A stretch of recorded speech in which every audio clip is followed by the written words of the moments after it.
realitas akan menentukan posisi dan arah.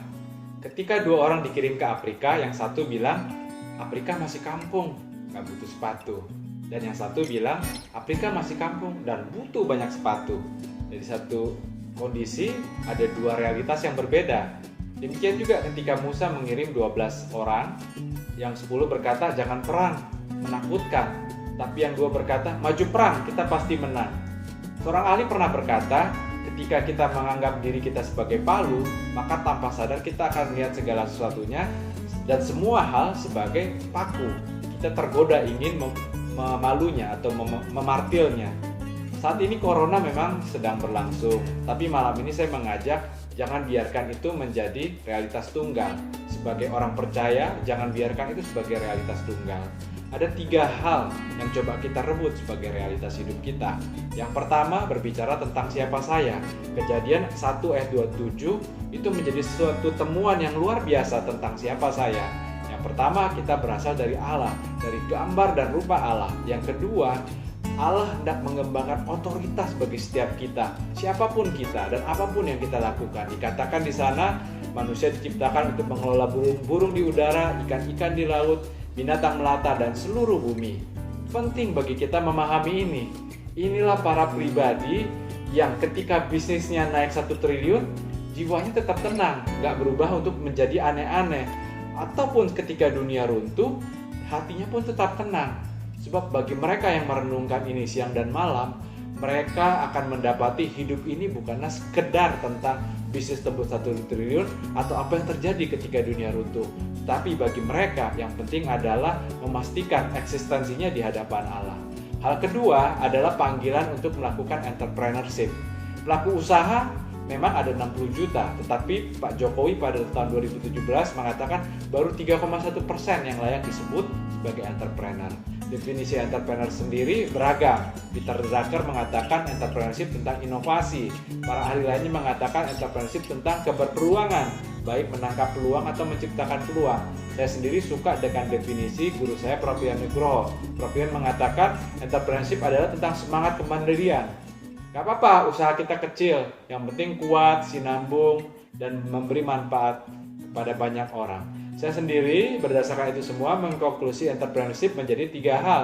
Daya cipta, daya manfaat, dan daya juang. Berbicara tentang daya cipta adalah menciptakan sesuatu yang dibutuhkan.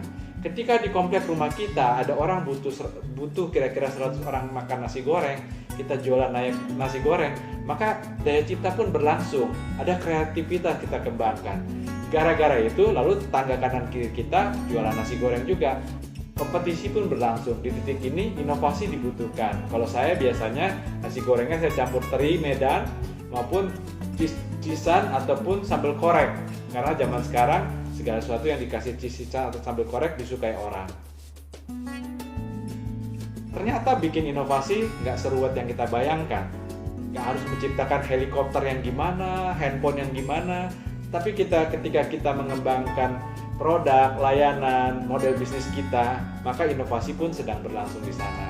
Hal yang kedua, berbicara entrepreneurship adalah tentang daya manfaat. Sudahkah bisnis kita memang dengan sengaja kita orientasikan untuk menjadi daya manfaat bagi pelanggan kita, pemasok kita, karyawan kita, dan investor kita? Sehingga bisnis itu bukanlah sekedar jualan produk doang. Hal ketiga, tentang entrepreneurship adalah tentang daya juang. Daya juang bisa dikembangkan melalui 4 hal. Pertama, melalui leadership. Benarkah kita sudah menjadi leader atas bisnis kita dan bukan sekedar menjadi bos doang? Karena kalau berbicara tentang leadership, ada kasih sayang di sana, ada proses di sana, ada ilmu di sana. Hal kedua, perjuangan juga bisa dilakukan melalui managerial shift atau tata kelolaan. Biasanya kita suka mencari peluang sekaligus abai dengan pengelolaan. Sudah nggak perusahaan kita, karyawan kita bisa senyum bagus, produknya bisa standar, proses bisa berjalan dengan baik. Hal ketiga, perjuangan juga bisa dilakukan dengan pengembangan pengetahuan. Pengetahuan kita mengelola bisnis 1 miliar pasti tidak relevan ketika ukuran bisnis kita mencapai 10 miliar. Akan selalu butuh pengetahuan baru untuk mencapai proses-proses pertumbuhan bisnis berikutnya. Perjuangan keempat bisa dikembangkan melalui dengan networking atau jejaringan. Sudahkah kita dengan sengaja masuk asosiasi, masuk komunitas, menjadikan investor kita, mitra kita, pemasok kita, pelanggan kita bagian dari keterjejaringan yang kita kembangkan. Entrepreneurship juga bukan hanya berada di wilayah usaha saja, tetapi entrepreneurship bisa berada di dalam seluruh wilayah hidup kita yang disebut dengan entrepreneurial. Bagi karyawan, entrepreneurship bisa dilakukan secara intrapreneurship. Dia bekerja sama kerennya seperti bosnya, dia berdedikasi, dia mencapai segala sesuatu, dia kreatif, dia inovatif. Guru pun juga bisa melakukan entrepreneurship, bukan berarti cari uang, tapi guru ini melihat kelas yang dikelolanya sebagai proyek dia untuk menjadikan para murid transformatif, bukan sekedar ngajar matematika, habis itu lulus ujian, tapi dia menjadikan kelas matematika itu menjadi kelas people transform. Di tangan dia pelajaran matematika menjadi daya ubah bagi manusia. Hal ketiga, realitas yang kita bisa kembangkan yaitu melalui integrasi iman dan ilmu. Ilmu bukanlah musuh iman. Seharusnya iman dan ilmu itu sinergis. Ketika anak saya usia 7 tahun, dia tahu Tuhan Yesus itu baik. Dan ketika anak saya usia 20 tahun, dia pun tahu Tuhan Yesus itu baik saja. Menurut saya itu sebuah masalah. Karena Tuhan Yesus selain baik, Tuhan Yesus juga ingin mendidik kita dan mengajak kita masuk kepada satu kehidupan. Ketika anak saya usia 20 tahun dan mengetahui Tuhan Yesus baik saja, maka anak saya yang usia 20 tahun itu sedang mengenakan iman dia saat usia 7 tahun. Bagaimana dia tahu bahwa Tuhan Yesus selain baik juga hendak mendidik dan mengajak satu kehidupan? Melalui ilmu, melalui pembelajaran. Jadi ilmu dan iman ini adalah satu kesatuan yang sinergis dan harmonis. Melalui iman kita mempercayai Tuhan. Melalui ilmu kita berusaha mempelajari Tuhan. Melalui iman kita tahu Allah pasti memberkati bisnis kita. Melalui ilmu kita memperkarakan kembali bisnis kita.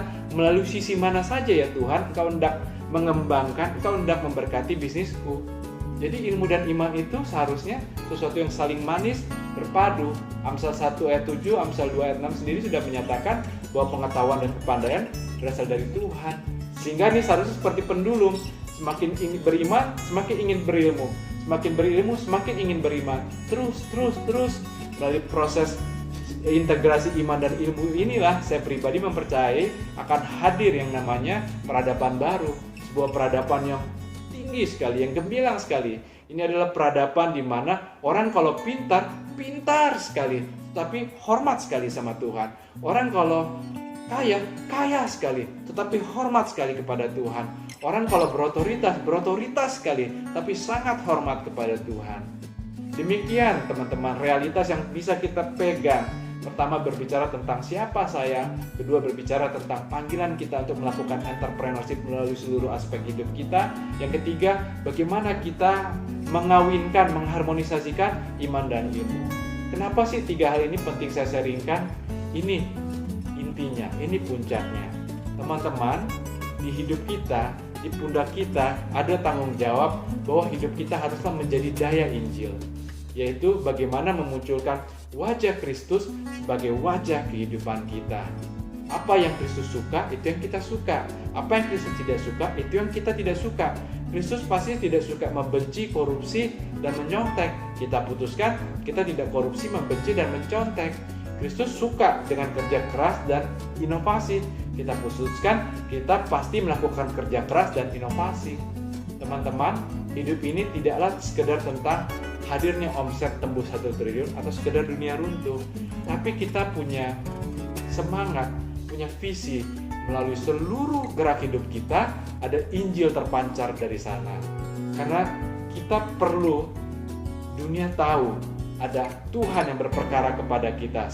Sebagai respon kita juga menjadi prioritas kita. Ada Injil yang terpancar melalui seluruh gerak hidup kita, baik melalui bisnis kita, melalui profesi kita, dan seluruh hidup kita. Terima kasih, Tuhan Yesus memberkati. Pipin Bakhtiar, Bakti Ministry.